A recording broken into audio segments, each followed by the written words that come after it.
In the shadowy recesses of human history there are stories that defy our understanding of morality, stories of lives twisted by circumstances and choices. Today we delve into the tragic and terrifying tale of Aileen Wuornos, America's infamous female serial killer. A life marred by abuse, neglect, and violence. Aileen's story is one of pain and vengeance, a haunting reflection of the darkest corners of society. Stay with us as we unravel the life and crimes of a woman whose name has become synonymous with evil.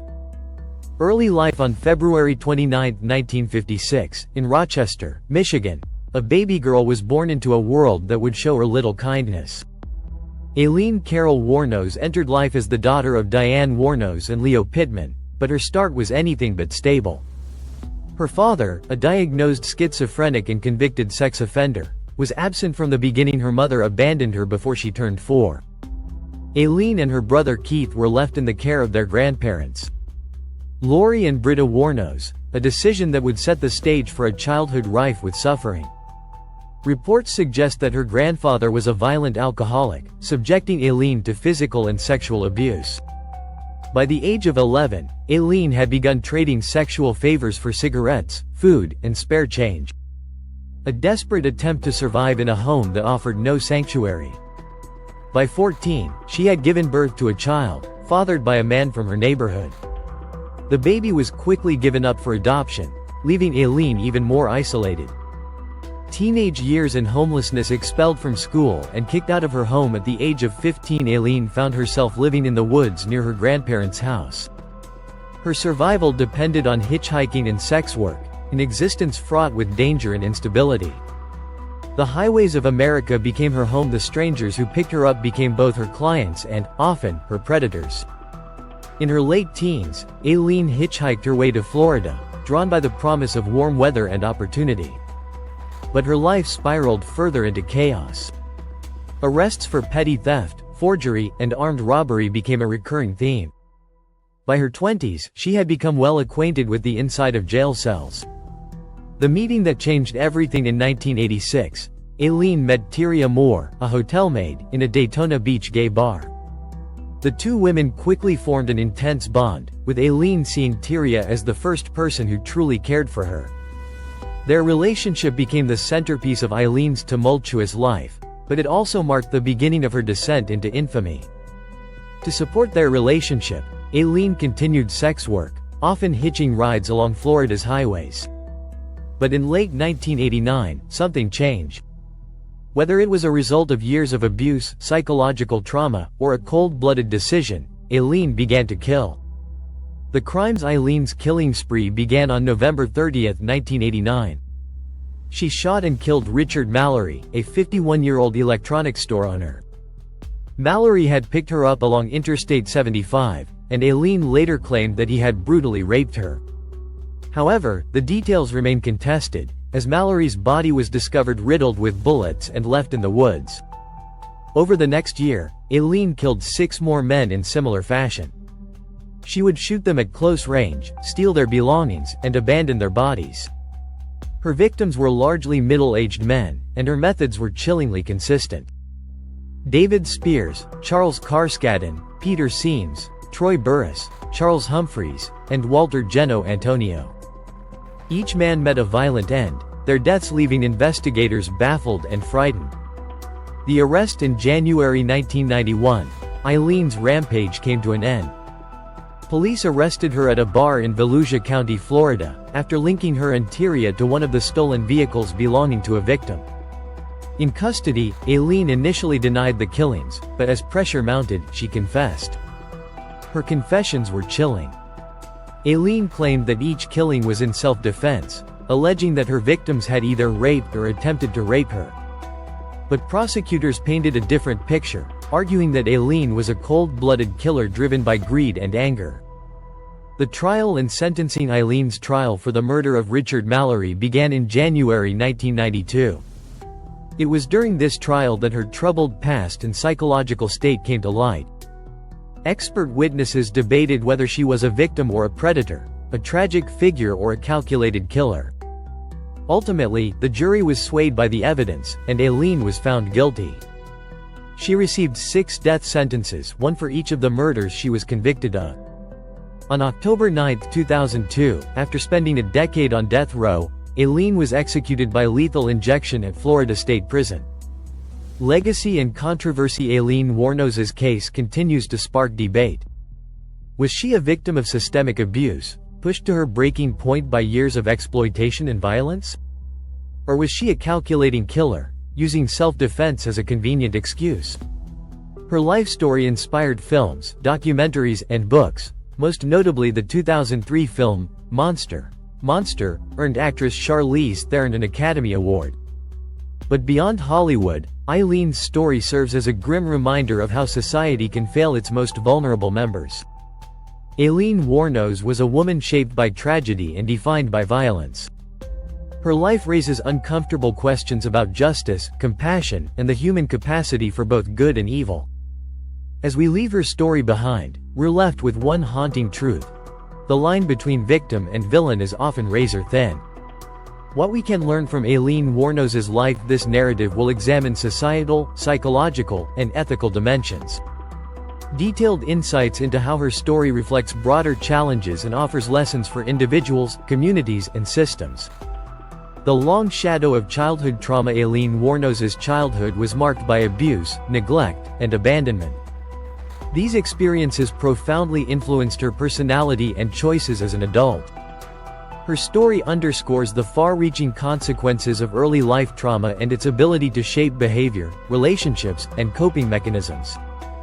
In-depth lesson. Childhood trauma, particularly when left unaddressed, can leave emotional scars that manifest in harmful ways later in life. Aileen's exposure to sexual abuse, physical violence, and emotional neglect created a foundation of mistrust, anger, and despair. Without a strong support system or access to therapeutic interventions, she turned to destructive behaviors as survival mechanisms.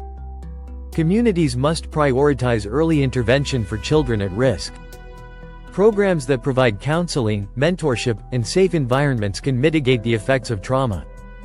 Parents and caregivers must be educated on recognizing and addressing signs of abuse to protect vulnerable children. Investing in the emotional and psychological well-being of children is not just a moral imperative, it is a societal responsibility. Prevention and intervention in childhood can break cycles of trauma that perpetuate violence and dysfunction.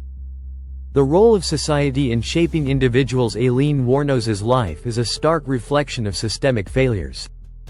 From a young age, she faced societal neglect, abandoned by her family, ostracized by her community, and left to navigate a dangerous world alone. Her descent into sex work and crime was a survival strategy, born of desperation and a lack of opportunities. When society fails to support its most vulnerable members, it contributes to the creation of circumstances that breed criminal behavior. Aileen's reliance on sex work to survive exposes the harsh realities faced by many marginalized individuals, particularly women, who are often left without viable alternatives. Social safety nets, such as affordable housing, access to education, and mental health services. They are critical to preventing individuals from falling through the cracks. Policies aimed at addressing poverty, addiction, and homelessness must be designed with empathy and inclusivity. Key takeaway: a compassionate society is one that provides second chances and opportunities for those on the fringes. Addressing systemic inequities can prevent desperate individuals from turning to crime. The complex interplay of victim and villain. One of the most haunting aspects of Aileen Wuornos' story is the duality of her identity. Was she a victim of systemic abuse, or was she a cold-blooded killer? Her life challenges binary narratives of good and evil, revealing the complexities of human behavior. As we learn, lesson from Aileen's actions cannot be divorced from her experiences. Her claims of self-defense in her killings, while contested, point to a lifetime of fear, exploitation, and survival instincts. Understanding her perspective does not excuse her crimes but provides a more nuanced view of her motivations. Criminal justice systems must move beyond simplistic labels to address the root causes of criminal behavior. Rehabilitation programs that focus on understanding trauma and its impact on behavior can offer more effective solutions than punitive measures alone. Key takeaway: human beings are complex, shaped by circumstances, choices, and experiences. Recognizing this complexity is essential to fostering empathy and creating systems that focus on healing rather than punishment. The unseen toll of mental health neglect. Aileen Wuornos exhibited clear signs of severe psychological distress. Yet she never received the mental health care she needed. Her paranoia, anger, and erratic behavior were symptoms of deep-seated trauma and likely undiagnosed mental illnesses. The stigma surrounding mental health often prevents individuals from seeking or receiving help. Aileen's story illustrates the tragic consequences of untreated mental illness, not only for the individual but also for society at large. Accessible and affordable mental health care must be a priority in public health policies. Early screening for mental health issues, particularly in vulnerable populations, can prevent crises before they escalate. Educating communities about the importance of mental health and reducing stigma can encourage individuals to seek help. Key takeaway: mental health is as critical as physical health. A failure to recognize and address psychological struggles can lead to devastating outcomes for individuals and those around them. The cycle of violence. Aileen Wuornos' life highlights the cyclical nature of violence. Having experienced abuse and exploitation throughout her life, she eventually became the perpetrator of violence. This cycle is a common pattern among those who have endured significant trauma. Violence begets violence. Those who are subjected to it often internalize its logic, perpetuating the cycle in their own actions. Breaking this cycle requires intervention at multiple levels: family, community, and institutional. Trauma-informed care must be integrated into social services, schools, and the criminal justice system. Programs that teach conflict resolution, emotional regulation, and healthy communication can help individuals break free from the cycle of violence. Key takeaway: understanding the root causes of violence is key to preventing it. Empathy and intervention can disrupt the patterns that perpetuate harm.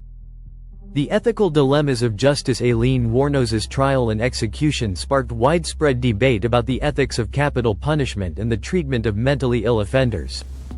Was justice truly served in her case, or was she further victimized by a system that failed to consider her circumstances? The concept of justice is fraught with ethical challenges. While society must hold individuals accountable for their actions, it must also consider the broader context of those actions.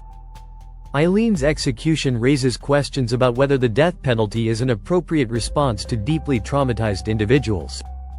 The criminal justice system must adopt a more holistic approach, balancing punishment with rehabilitation and compassion. Policymakers should re-evaluate the use of capital punishment, particularly in cases involving mental illness and trauma. Key takeaway: true justice seeks not only to punish but also to understand and address the factors that lead to criminal behavior. The media's role in shaping narratives. Aileen Wuornos became a media sensation, her story sensationalized in films, documentaries, and tabloid headlines. While this brought attention to her case, it also distorted public perception, often reducing her to a caricature of a monster. The media wields immense power in shaping how we view individuals and events. Sensationalism often oversimplifies complex stories, perpetuating stereotypes and biases. Journalistic ethics must prioritize accuracy and empathy over sensationalism. Audiences must approach media narratives critically, seeking out diverse perspectives and deeper context. Key takeaway: the stories we tell shape our understanding of the world. Responsible storytelling can foster empathy and awareness, while sensationalism can perpetuate harm. The importance of empathy at its core. Aileen Wuornos' story is a reminder of the importance of empathy. While her crimes were horrific, her life was a series of cries for help that went unheard. Recognizing her humanity does not excuse her actions but encourages us to consider how we treat the most vulnerable among us. Empathy is not about excusing wrongdoing. It is about understanding the factors that lead to it. By fostering empathy, we can create systems that prevent harm and promote healing. Educational programs that teach empathy and emotional intelligence can build more compassionate communities. Public policies should reflect an understanding of the challenges faced by marginalized individuals. Key takeaway: empathy is a powerful tool for change. It allows us to see beyond actions and into the humanity of others, fostering solutions that address root causes. The need for systemic change. Aileen Wuornos' life was shaped by systemic failures at every turn: family, community, education, and justice. Her story is a call to action for systemic change that prioritizes prevention, support, and rehabilitation. Addressing individual behavior requires addressing the systems that influence it. Comprehensive solutions must consider the interplay of social, economic, and psychological factors. Policy reforms must address the root causes of crime, such as poverty, lack of education, and inadequate mental health care. Collaboration between social services, law enforcement, and community organizations is essential to creating effective interventions. Key takeaway: systemic problems require systemic solutions. By addressing the root causes of social issues, we can prevent tragedies like Aileen Wuornos' story from repeating. Conclusion: Aileen Wuornos'. In conclusion, Aileen Wuornos' life is a tragic tapestry of trauma, survival, and violence. Her story offers profound lessons about the importance of compassion, systemic reform, and understanding. By learning from her life, we can strive to create a world where no one falls through the cracks, and where justice is tempered with humanity. Thank you for watching Plunge into Crime. If you enjoyed unraveling this chilling case with us, don't forget to like, comment, and subscribe for more gripping true crime stories. Hit the notification bell so you never miss our next dive into the darker side of humanity. What are your thoughts on this case? Let us know in the comments below. We'd love to hear your theories. And remember, the truth is out there, waiting to be uncovered. See you in the next episode of Plunge into Crime. Stay safe, stay curious.